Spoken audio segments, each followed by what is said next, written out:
Hola chicos, aujourd'hui je vais vous présenter un petit produit venu d'Espagne par un modeur talentueux, Cristobal Lopez de TFL Mode. Alors c'est un body pour une Dany Micro, donc c'est la Dany avec le petit écran sur le côté là. Moi c'est une pipeline, hein, vous verrez, hop, mais c'est la même chose. Donc l'idée, c'est une magnifique pièce en bois. Alors là vous voyez, déjà on la reçoit avec la petite carte d'authentification sous plastique, ce qui est pas mal. Alors, il est en bois de Braillard, c'est de la bruyère, Bresso. Et on voit son numéro 17. Alors, hop, je vais vous la montrer tout de suite, on va pas faire de mystère. La petite pochette qui va bien. Voilà le bébé. Hop, si ça veut bien faire la mise au point. Voilà. Donc la finition, c'est piano. Finition piano. C'est un vernis ultra lisse. Alors là, vous pourrez voir les détails. Les emplacements des vis sont renforcés. D'ailleurs, il nous est fourni 6 vis avec hexa, 6 pans. C'est différent de l'original. Voilà, la petite étoilée là. Ce sera plus simple au montage et plus résistant sur la durée. Donc on a la petite pochette avec les 6 vis. Hop. Je vais vous montrer ça de plus près. Voilà, la petite vitre qui va bien. Alors elle est incrustée au bois, c'est plutôt bien fait. Je ne sais pas si vous arriverez à le voir. Alors les finitions, c'est magnifique, hein. J'ai déjà connu un modeur qui faisait des finitions sur les Dany Micro. Elles sont assez rares, hein. Il n'y a que 2 modeurs à ma connaissance qui fabriquent les bodies pour la Dany Micro. Là, on est sur un level supérieur. C'est de toute beauté. Les finitions parfaites. La forme du bois est respectée. Donc a priori, ça ne devrait pas poser de problème pour dépasser du mode. Et là, vous voyez, le choix de l'essence de bois, la bruyère, c'est un bois qui sert habituellement à fabriquer des pipes. En raison de sa texture et de sa qualité de dureté. Vraiment, là, on voit que c'est pas très épais, mais c'est très résistant. Il n'y a pas de flexibilité. Contrairement à d'autres modèles, hein, on ne citera pas de nom. Et ensuite, le choix de l'essence et le choix de la taille du bois, qui donne un motif vraiment sublime. Voilà, je vais vous montrer vite fait après comment on fait pour démonter la Dany. Je vous retrouve en gros plan. Allez, c'est parti, on s'attaque au démontage de la Dany. Donc moi, c'est une pipeline, hein, je vous l'ai dit tout à l'heure. On va commencer par retirer l'atomiseur. Alors attends, juste en détail, la Dany c'est une 23, alors on verra qu'avec un 22 mm, bah, c'est superbe, c'est bien flush. Ça choque pas, ça fait un demi millimètre de plus, mais ça ne choque pas.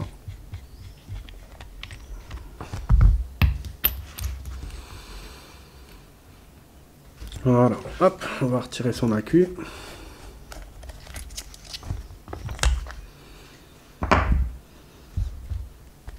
On se munit d'un tournevis. Alors hop, j'espère que c'est la bonne taille. Ouais, c'est la bonne taille. Bon, évidemment, c'était préparé d'avance, hein, vous en doutez.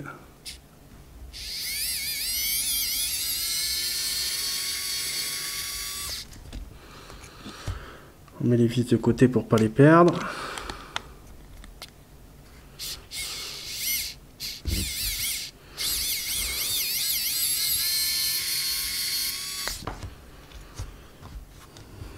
Il y a 4 vis et une un peu plus grosse ici. Donc on va faire les vis du haut maintenant.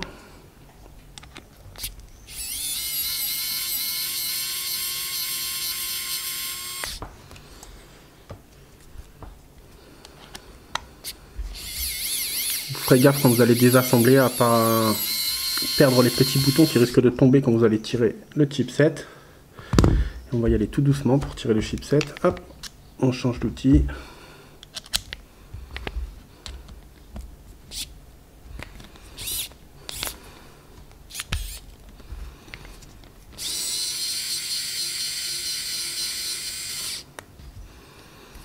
Vous voyez, elle a 2 ans, elle est un peu sale, donc ça fait du bien de temps en temps de changer un petit peu tout ça. Allez, on passe au désassemblage. On commence par le bas. C'est une pièce monobloc. Facile à retirer. Et là, on a le chipset. Alors, il va me falloir un outil pour pouvoir tirer dessus. Alors, je sais pas si ça va passer là. Non, ça va être un peu petit. Hop, je reviens. Allez, on est de retour avec la bonne vieille pince courbée. Alors ici, sur le côté, on va essayer de bien vous le montrer. Là, il y a deux petits anneaux. En fait, ce sont des agrafes. Bon, ceux qui ont déjà vu les autres Dany, c'est la même chose, hein. C'est des agrafes qui servent à fixer le mode à l'intérieur. On ne va pas les réutiliser. Donc il faut essayer de les enlever. Et tout de même de faire attention. Alors on fait un petit levier. Hop. De chaque côté. On essaye de faire attention, hein, à pas abîmer le body ici. Hop, ça a sauté. Pareil pour la seconde.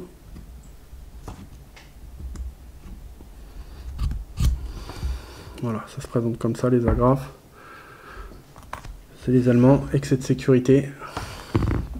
Voilà, maintenant le body, on l'a pas abîmé. On pourrait nettoyer le contact pour le chargeur rapide ici. Au passage, ça fait pas de mal. Et on voit comment c'est foutu. Hop. Vous appuyez sur les boutons et vous tirez doucement dessus. Si ça bloque, essayez de rappuyer sur un bouton. Faut pas la forcer. Faut pas qu'elle force. Alors hop, on va essayer de pas trop appuyer. Là je vois que c'est le bouton qui va me bloquer.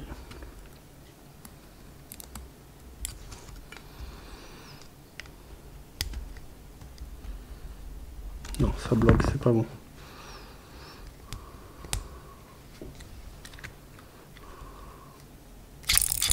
Voilà, hop, ce que je vous avais dit, faire gaffe, les boutons, quand ils sont éjectés, ça part tout seul. On les récupère, les trois petits boutons. Voilà, alors là je vous disais de faire attention à ne pas tirer fort. Voilà, c'est à cause des soudures. Les soudures sont vraiment... bon, c'est de la soudure allemande, c'est costaud. Si vous devez les refaire, ça va vous faire galérer. Hop, on va mettre un petit coup de nettoyage vite fait. Avec la brosse en plastique, hein, pas de métal. On essaye de bien nettoyer tout ça. Ici aussi. Voilà. Alors Cristobal m'a conseillé de retirer cette partie, le petit caoutchouc qui est dessus. J'ai des amis qui m'ont dit que ça marchait avec. Je vais le retirer quand même. C'est pas le plus compliqué à faire. Voilà, on y va tranquillement avec les ongles. En appuyant doucement dessus.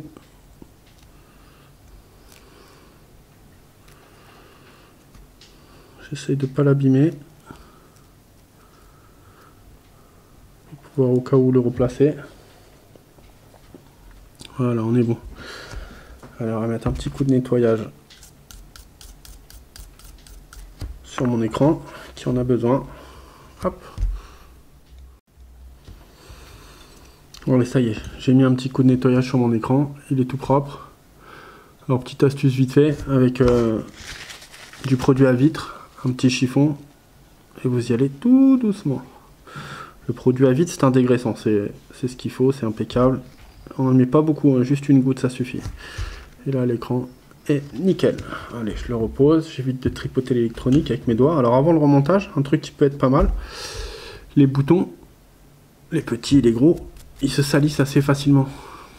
Il y a de la poussière et de la saleté qui arrive à passer à travers la prise du bouton. Donc vous y mettez hop, un petit coup dessus sur le rebord. Ça paye pas de mine, mais ça évite de le remonter avec du gras de doigt à l'intérieur. Alors on va voir les deux bodies. On voit le travail hein, qui est très très précis. Travail de Cristobal qui est propre, hein, vraiment. Le point de fixation de la vis est net. Sur l'original, c'est un petit filetage à travers l'alu. Allez, on est prêt. Alors en premier, ce qu'on va faire, on va replacer les boutons. Alors c'est un peu délicat, vous faites gaffe. Vous les attrapez par le petit côté et on essaye de les enfoncer. Alors je peux pas vous montrer en même temps. Mais il n'y a pas beaucoup de place. Moi je les mets tête vers le bas en forme de champignon. Et hop. Voilà. Une fois qu'ils sont remis, on les voit bien. Petit côté vers le bas. Bon, évidemment, vous n'arriverez pas à les mettre autrement. Alors, on se rappelle bien. Vous voyez, c'est un peu flexible. Hop. Je vais le tordre un petit peu pour avoir un peu de marge de manœuvre. Quand vous allez le placer, vous forcez pas. Vous faites glisser tranquillement. Si ça force, on fait un petit avant-arrière. Voilà. Hop. On est bon. On vérifie qu'il est bien placé. Que les boutons fonctionnent tous les deux. Oh, c'est magnifique. C'est encore plus beau avec le body posé dessus. Alors là, vous voyez, je suis pas à fond, mais ça va venir avec la vis. Là, on regarde que tout est bien placé, qu'il n'y ait pas de souci.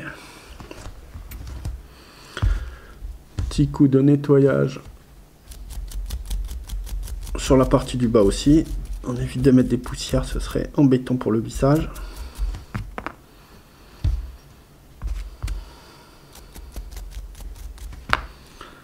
Et on le repositionne bien droit, sans forcer, tant que vous n'êtes pas dedans. Allez, j'ai senti que j'étais dedans, je suis bien. Première vis, celle-là, la grosse. Alors, où est-ce que je l'ai mise? Elle est où? Elle est là.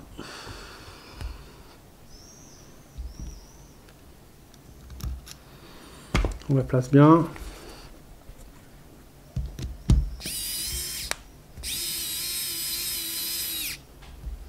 Hop. On serre pas trop fort. Celle-là, elle vous permettra de régler au cas où. Bon, je pense pas que ce sera le cas parce que je vois déjà que la taille du body, elle est parfaite. Sinon, le cas échéant, vous pouvez bouger un petit peu avant de serrer celle-là. Vous mettrez ces deux-là. Alors, hop. Je vais les placer. Je vais pas les serrer tout de suite.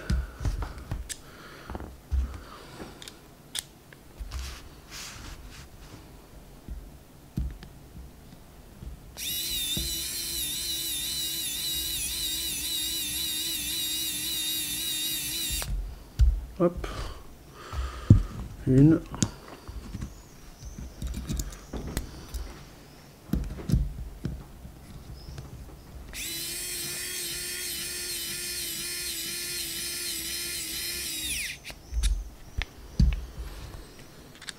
Assurez-vous d'avoir un bon outil, hein. C'est important d'avoir un bon embout.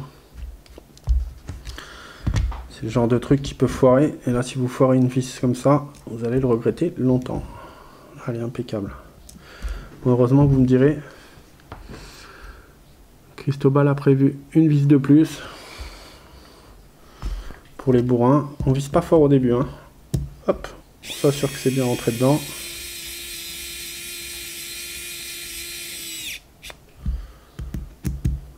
Un tour dans le sens inverse. Jusqu'à temps que vous entendiez un petit clic, hein. C'est important.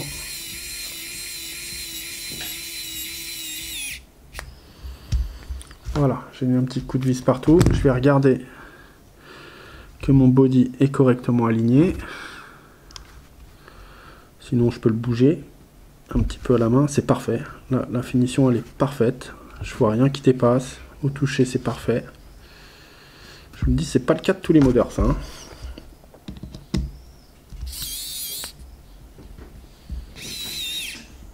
Allez, un tour de vis. Pas trop fort, on vise dans du bois, hein. Ça sert à rien de visser trop fort, ça bougera pas de toute façon. Hop.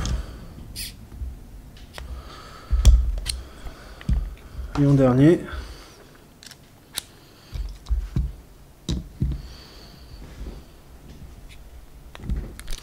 La dernière. Allez, on est bien. On revérifie les boutons. Alors là, vous allez voir, c'est vraiment un bijou. Je l'adore. C'est du très très beau travail. Alors c'est un peu... Ça prend les empreintes de doigts, le piano, comme ça, la finition piano, mais... Qu'est-ce que vous voulez, c'est tellement beau.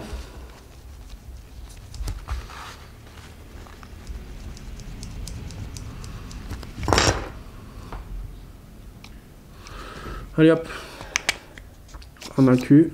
C'est important de vérifier que la queue rentre bien.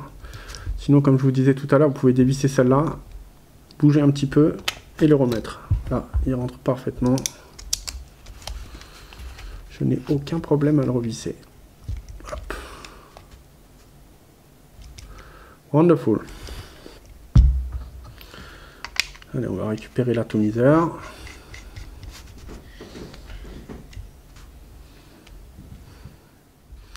Alors Cristobal m'a dit qu'il avait fabriqué des drip tips, du moins qu'il était en train de faire des protos, et j'ai vu que ça y est, il les avait sortis. Donc je ne l'ai pas encore reçu. Et, hop, je vais vous montrer celui que je vais mettre. Officine Svapo. Et c'est le Ambre. Version Ambre. Alors en France, si vous le voulez, c'est Vaptrotter qui est importateur Officine Svapo. Donc vous pourrez l'avoir avec Christophe, mon ami de chez Vaptrotter. Hop. Et voilà ce que ça donne. Absolument magnifique. C'est beau, c'est très très beau. Très très bon travail, monsieur Cristobal. Allez, je vous remercie les enfants d'avoir regardé jusqu'au bout cette vidéo et je vous souhaite une bonne fin de journée.